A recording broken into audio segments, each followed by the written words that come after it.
The wind off the river carried the smell of damp stone and burnt timber as dawn crept over the battered valley. Mist clung to the slopes like a torn curtain, revealing and hiding the damage in slow breaths. In the half-light, a lone woman crossed the shattered bridge, her boots splashing through puddles that reflected the pale sky. She carried 2 empty jars and a sack sewn from an old tablecloth. Every step was careful. In this place, broken glass and twisted iron still waited beneath the mud, eager to wound the careless. It was May 1945, and the war had ended only in words.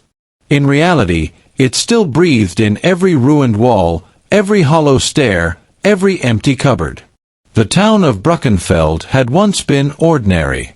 A ribbon of houses followed the bend of the river, red roofs rising above neat gardens, church bells marking the hours of work and rest.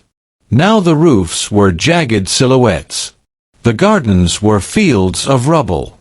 The bell tower leaned slightly, frozen in a permanent gesture of collapse.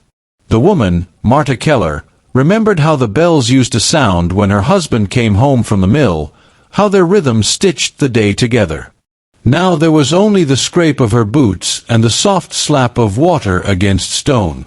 At the far end of the bridge, she paused, scanning the road. Rumors traveled faster than the spring floods. Some said American soldiers were approaching, bringing food and medicine. Others claimed they would seize whatever little remained, leaving nothing but stricter hunger behind. Marta did not know which to believe. All she knew was that her 2 sons lay back in their cellar room, weak and feverish, their ribs sharp under thin skin. If there was even a chance of bread, she would walk into danger to find it. Beyond the bridge, the road climbed toward the hills, its surface churned by tanks and wagons until it resembled a plowed field. As Marta began the ascent, she heard a sound unlike any she had known for months, the low, steady hum of engines, not the violent roar of aircraft or the grinding thunder of artillery, but something almost gentle, rhythmic, purposeful. She stopped, heart hammering. The sound grew clearer, resolving into the approach of multiple vehicles. Through the thinning mist, dark shapes emerged, moving slowly, deliberately, as if wary of disturbing the wounded land.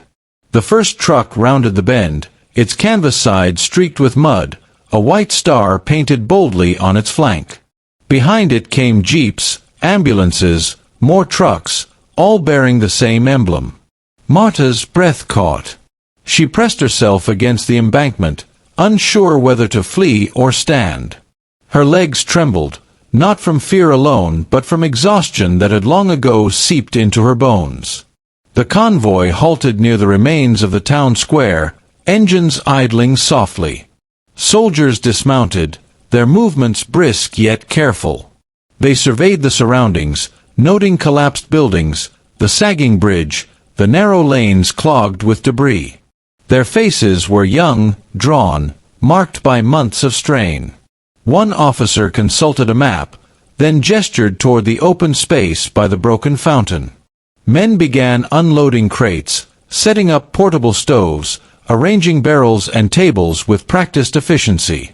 Marta watched from her hiding place, confusion warring with hope. This did not look like plunder. It looked like preparation. Within minutes, the square transformed. Fires hissed to life beneath metal kettles. Water was poured, packets opened, ladles dipped. The scent that rose was thin at first, then stronger, unmistakable. Soup. Real soup, rich with vegetables and meat. Marta's stomach clenched painfully. Around her, doors creaked open. Faces appeared in windows and doorways. Skeletal figures emerged from cellars and sheds, drawn by the smell as surely as moths to flame. The first to approach were children. They moved cautiously, clutching bowls, jars, broken cups, anything that could hold liquid. A soldier knelt to their level, smiling awkwardly, speaking slow, simple words. Essen. Food. He gestured toward the kettles. The children hesitated, glancing back at their mothers. Then a small girl stepped forward, her braids tied with scraps of cloth. A ladle descended, filling her tin mug. Steam curled around her face. She stared, stunned, then lifted the mug with shaking hands and drank. Her eyes widened. A sound escaped her throat, half laugh, half sob. The spell broke. Others surged forward, timid at first, then with desperate urgency. Marta found herself moving too, carried by the current of bodies. She held out her jars, barely daring to breathe. A young medic filled them to the brim, careful not to spill a drop.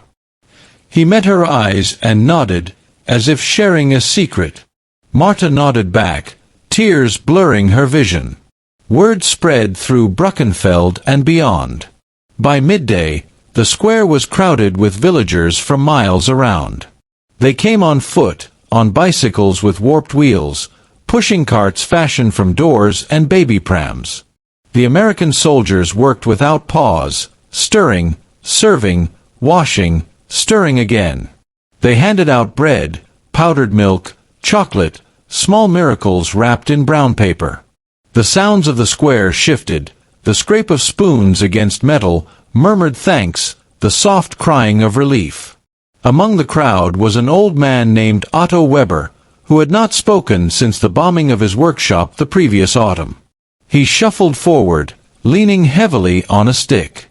When a soldier placed a bowl in his hands, Otto looked at it for a long moment, then at the young face before him. His lips trembled.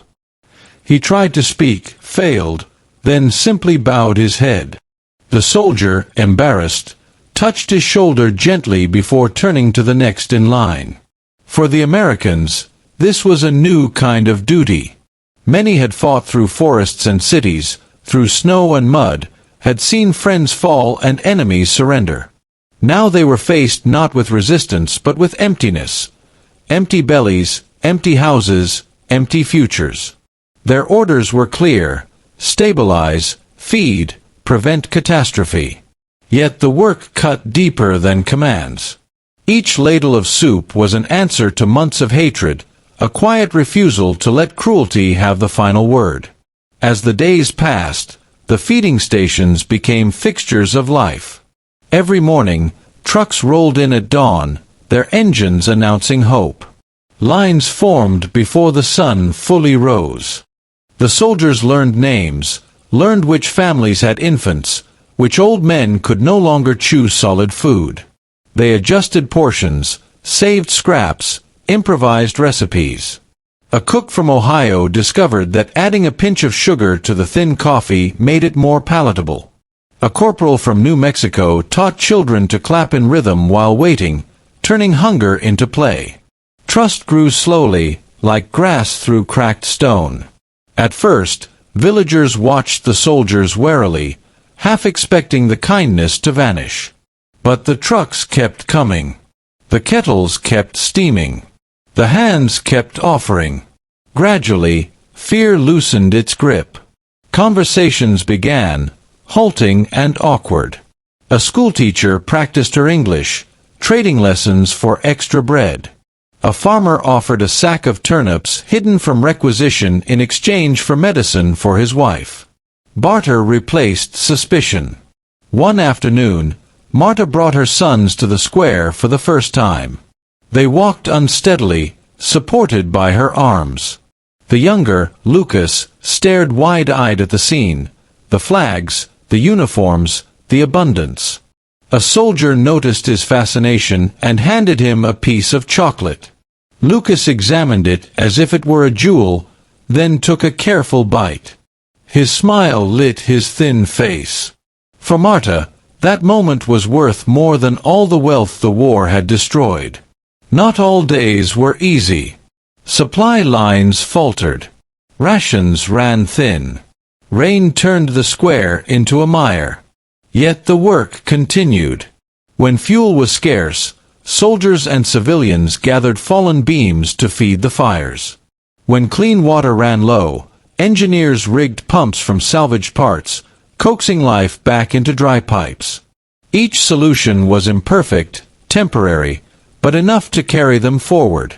Beyond Brückenfeld, similar scenes unfolded across the countryside. Entire regions balanced on the edge of famine. The scale of need dwarfed any single convoy. Yet each small success rippled outward. Villages shared what they received. Word traveled. There was food by the river, milk near the old quarry, medicine at the crossroads. People walked for days to reach these havens, driven by rumors and hunger. Among the soldiers was Lieutenant Daniel Brooks, barely 24, his face lined with fatigue. He had led men in battle, but nothing had prepared him for the responsibility of holding an entire town's survival in his hands. Each night, he pored over lists, calculating portions, worrying over shortages. He slept little, haunted by the faces of children whose needs outpaced his supplies. Yet each morning, he returned to the square, steady and determined. When thanked, he shook his head. "Just doing what should be done," he said.